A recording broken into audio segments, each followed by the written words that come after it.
Real estate వ్యవహారంలో మోసానికి పాల్పడిన ఆరోపణలపై దక్షిణాది సినిమాల నటి ధన్య మేరీ వర్గీస్, ఆమె భర్త జాన్ జాకబ్లను పోలీసులు అరెస్టు చేశారు.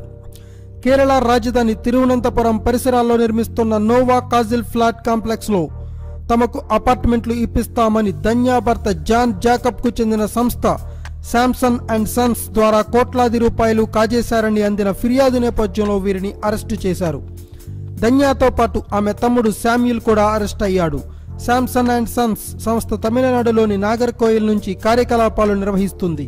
వీరంతా కలిసి బాధితులు ఒక్కొక్కరు నుంచి 40 లక్షల నుంచి ₹1 కోటి వరకు మొత్తం 100 కోట్ల రూపాయల మేర వసూళ్లు చేసి ముఖం చాటేస్తున్నట్లు కేసులు నమోదయ్యాయి.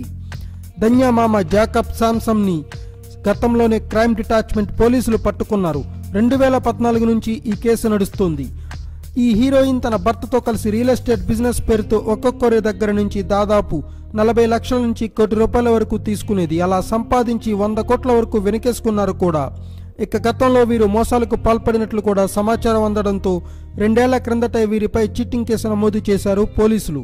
అప్పటికీ ఆగని ఆగడాలు చూసి కొందరు తట్టుకోలేక భయపడ్డారు. ఇంకేముంది, వెంటనే అరెస్టు చేసి జైలుకు పంపారు.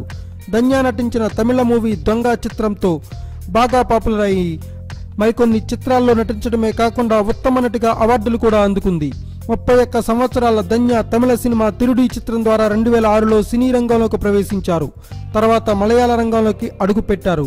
పలు సినిమాల్లో తన నటనతో ఉత్తమ నటిగా అవార్డులు కూడా అందుకున్నారు. ఈమె టీవీ సీరియళ్లలోనూ తన నటన పండించారు. జాన్ కూడా పలు సినిమాల్లో నటించాడు. 2012లో వివాహం చేసుకున్న ధన్య జాన్ జంటకు 3 ఏళ్ల కొడుకు కూడా ఉన్నాడు. Thanks for watching. Please subscribe our channel.